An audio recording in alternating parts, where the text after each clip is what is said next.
News first channel ವೀಕ್ಷಕರಿಗೆ ಭವಿಷ್ಯ ಈ ದಿನ ಕಾರ್ಯಕ್ರಮಕ್ಕೆ ಸ್ವಾಗತ.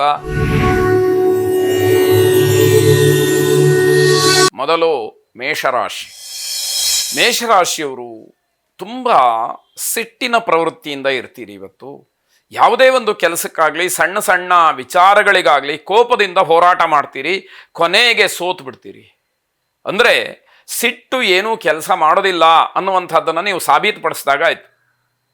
ಹಾಗಾಗಿ ಕೋಪವನ್ನು ಮಾಡಿಕೊಳ್ಳೋದಕ್ಕಿಂತ ಮುಂಚಿತವಾಗಿ ಸ್ವಲ್ಪ ತಾಳ್ಮೆಯಿಂದ ಆಲೋಚನೆಯನ್ನು ಮಾಡಿದರೆ ನೀವು ಅಂದುಕೊಂಡಂತಹ ಕೆಲಸದಲ್ಲಿ ಜಯವನ್ನು ಸಾಧಿಸಬಹುದು ಅನ್ನುವಂತಹ ಅರ್ಥ. ಹಣ ಖರ್ಚಾಗಬಾರ್ದು, ಎಲ್ಲ ಕೆಲಸಗಳು ಆಗಬೇಕು ಅನ್ನುವಂತಹ ಒಂದು ಸಿದ್ಧಾಂತ ನಿಮ್ಮದು. ಹೇಗೆ ಸಾಧ್ಯ ಆಗತ್ತೆ? ನಮಗೇನಾದರೂ ಒಂದು ಪದಾರ್ಥ ಬೇಕು ಅಂತಾದರೆ ನಾವು ಹಣವನ್ನು ಕೊಟ್ಟು ಹಣವನ್ನು ಖರ್ಚು ಮಾಡಿ ಆ ಪದಾರ್ಥವನ್ನು ನಮ್ಮದಾಗಿಸ್ಕೊಳ್ಬೇಕು, ನಾವು ಪಡ್ಕೊಳ್ಬೇಕು, ಕೊಂಡುಕೊಳ್ಬೇಕು. ಇಲ್ಲ ಇನ್ಯಾವುದೋ ಒಂದು ಪದಾರ್ಥವನ್ನು ತಂದು ನಮಗೆ ಬೇಕಾದಂತಹ ಪದಾರ್ಥವನ್ನು ಸಿದ್ಧ ಮಾಡಬೇಕು. ಅದು ಇಲ್ಲ ಅಂತಾದರೆ ಹೇಗೆ ಸಾಧ್ಯ ಆಗತ್ತೆ? ದುಡ್ಡು ಖರ್ಚಾಗಬಾರ್ದು, ಎಲ್ಲ ಅನುಕೂಲತೆಗಳು ವ್ಯವಸ್ಥೆಗಳು ಆಗಬೇಕು ಅಂತಕ್ಕಂತಹ ವಿಚಿತ್ರವಾದಂತಹ ಮನೋಭಾವ ನಿಮ್ಮನ್ನು ಕಾಡುವಂಥದ್ದಾಗತ್ತೆ. ಅನಗತ್ಯವಾದಂತಹ ಕೆಲಸಗಳಲ್ಲಿ ಮನಸ್ಸು, ಆಸಕ್ತಿ ಇದೆಲ್ಲವನ್ನು ತೋರಿಸ್ತೀರಿ. ಯಾವ ಕೆಲಸದಿಂದ ಏನೂ ಪ್ರಯೋಜನ ಇಲ್ವೋ, ಏನೂ ಉಪಯೋಗ ಆಗೋದಿಲ್ವೋ ಅಂತಹ ಕೆಲಸಕ್ಕೆ ನಿಮ್ಮ ಮನಸ್ಸು ಹೆಚ್ಚು ಗಮನವನ್ನು ಕೊಡುವ ರೀತಿಯಲ್ಲಿ ಮಾಡುತ್ತೆ. ತುಂಬ ತಾಳ್ಮೆಯಿಂದ ಇದ್ದರೆ ಮಾತ್ರ ಈ ದಿವಸ ಒಳ್ಳೆಯದು.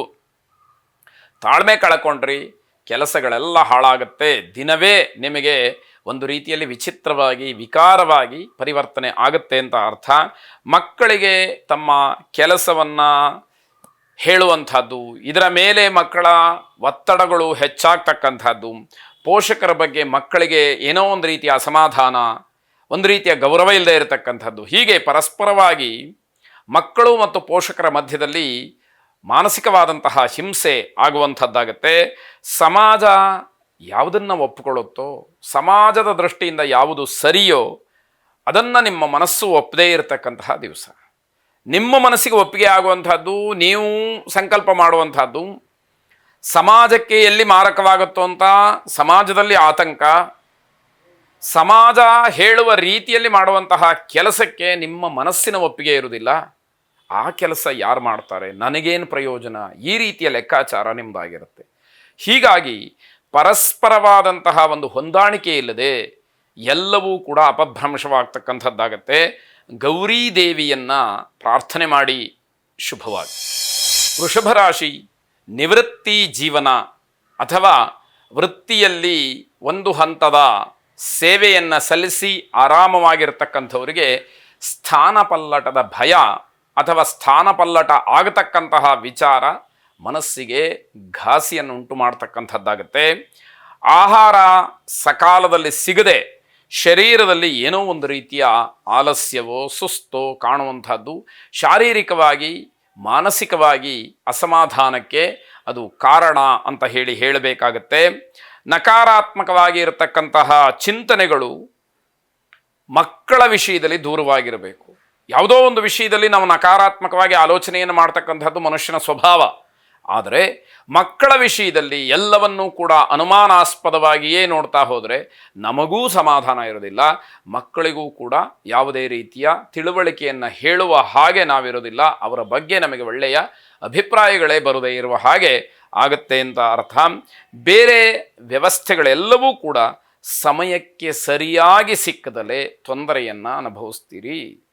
ಯಾವುದು ಏನೇ ಇರಬಹುದು, ಆದರೆ ಅದು ಆಯಾ ಕಾಲಕ್ಕನುಗುಣವಾಗಿ ಕಾಲಘಟ್ಟಕ್ಕನುಗುಣವಾಗಿ ನಮಗೆ ದೊರೆತಾಗ ಮಾತ್ರ ಅದರ ನಿಜವಾದಂತಹ ಮೌಲ್ಯ, ನಿಜವಾದಂತಹ ಉಪಯೋಗ, ಅದರ ಶಕ್ತಿ ಸಾಮರ್ಥ್ಯ ಎಲ್ಲವೂ ಕೂಡ ಆಗುವಂಥದ್ದು, ಗೊತ್ತಾಗುವಂಥದ್ದು.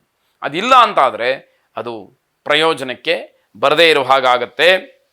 ಹಣದ ಬೆಲೆ ಏನು ಎಷ್ಟು ಅಂತ ಹೇಳಿ ನಿಮಗೆ ಸರಿಯಾಗಿ ಗೊತ್ತಾಗುವಂತಹ ದಿವಸ.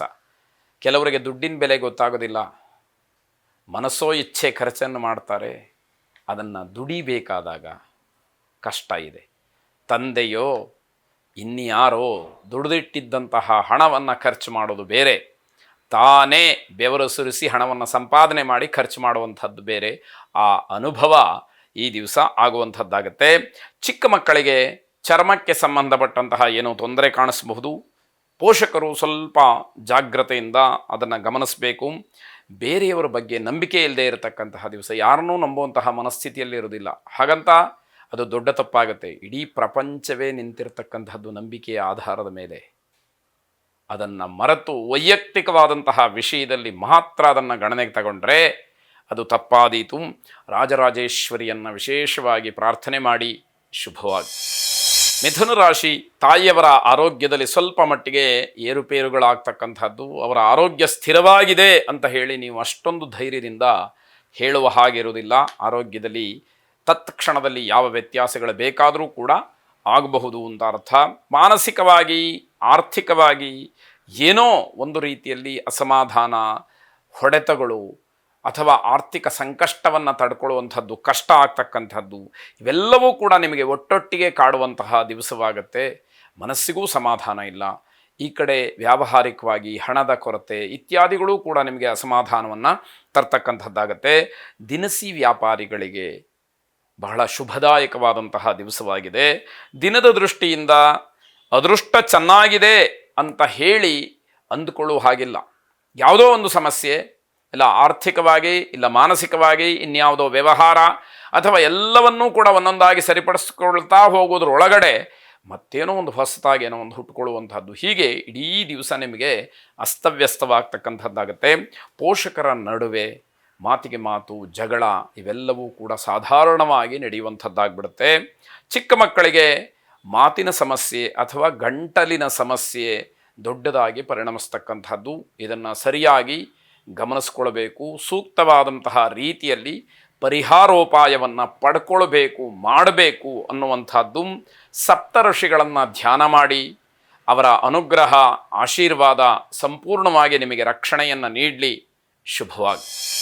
ಕರ್ಕಾಟಕ ರಾಶಿ, ಇವತ್ತು ಪ್ರಯಾಣ ಅಷ್ಟು ಶುಭವಲ್ಲ. ಮೊದಲನೇದು, ಅದರ ಜೊತೆಯಲ್ಲಿ ಯಾರು ನಿಮ್ಮ ಜೊತೆಯಲ್ಲಿ ಪ್ರಯಾಣವನ್ನು ಮಾಡ್ತಾರೋ ಅವರಿಗೂ ತೊಂದರೆ ಇದೆ. ಅಥವಾ ನೀವು ಯಾರ ಜೊತೆಯಲ್ಲಿ ಪ್ರಯಾಣವನ್ನು ಮಾಡ್ತೀರೋ ಅಲ್ಲೂ ಕೂಡ ನಿಮಗೆ ತೊಂದರೆ ಅಂತಕ್ಕಂಥದ್ದಿರುತ್ತೆ. ಹಾಗಾಗಿ ಒಟ್ಟಾರೆ ಅನಗತ್ಯವಾದಂಥದ್ದು, ವಿಶೇಷವಾದಂಥದ್ದು, ದೂರಿನ ಪ್ರಯಾಣ ಇದು ಯಾವುದೂ ಕೂಡ ಬೇಡ. ನಿತ್ಯದ ಕೆಲಸ ಕಾರ್ಯಕ್ಕೆ ಹೋಗಲೇಬೇಕಾದಂಥದ್ದು ಅನಿವಾರ್ಯ ಇರುತ್ತೆ.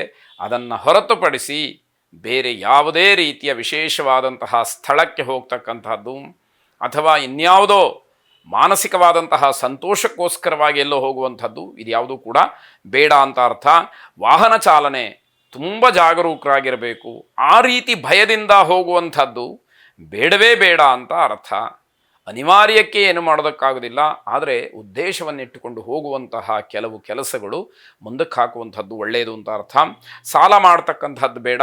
ಅಥವಾ ಸಾಲದ ವಿಚಾರದಲ್ಲಿ ಯಾವುದೇ ರೀತಿಯ ಪತ್ರಕ್ಕೆ ಸಹಿ ಹಾಕುವಂಥದ್ದು, ಬೇರೆಯವರಿಗೆ ಸಾಲವನ್ನು ಕೊಡಿಸ್ತಕ್ಕಂಥದ್ದು ಅಥವಾ ನಿಮ್ಮಲ್ಲಿರುವಂತಹ ಹಣವನ್ನು ಸಾಲವಾಗಿ ಕೊಡುವಂಥದ್ದು, ನಿಮಗೇನೋ ಅನಿವಾರ್ಯ ಇದೆ ಅಂತ ಹೇಳಿ ಸಾಲವಾಗಿ ಹಣವನ್ನು ಪಡ್ಕೊಳ್ಳುವಂಥದ್ದು, ಈ ಯಾವ ವ್ಯವಹಾರವೂ ಕೂಡ ಇವತ್ತು ಬೇಡ ಅಂತ ಅರ್ಥ.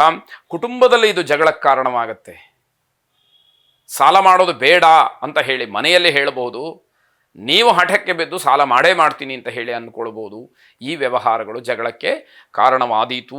ಖರೀದಿಯ ಬಗ್ಗೆ ಹೆಚ್ಚಿನ ಕಾಳಜಿಯನ್ನು ವಹಿಸಿ ಯಾವುದೇ ಪದಾರ್ಥವನ್ನು ಕೊಂಡುಕೊಳ್ಳುವಾಗ ಪರಿಪೂರ್ಣವಾಗಿ ಅದನ್ನು ಪರೀಕ್ಷೆ ಮಾಡಿ ಇದು ಯೋಗ್ಯವಾ ಅನ್ನುವಂಥದ್ದನ್ನು ತಿಳಿಬೇಕಾದಂಥದ್ದು. ವಿದ್ಯಾರ್ಥಿಗಳು ತಮ್ಮ ಅಧ್ಯಯನ, ತಮಗಿರತಕ್ಕಂತಹ ಒಂದು ವಿದ್ಯಾ ವ್ಯಾಪ್ತಿ ಇದರ ಬಗ್ಗೆ ಸರಿಯಾಗಿ ತಿಳಿದು ಅಧ್ಯಯನವನ್ನು ಮಾಡ್ತಕ್ಕಂಥದ್ದು, ಓದುವಂಥದ್ದು ಬಹಳ ಒಳ್ಳೆಯದಾಗಿರುತ್ತೆ.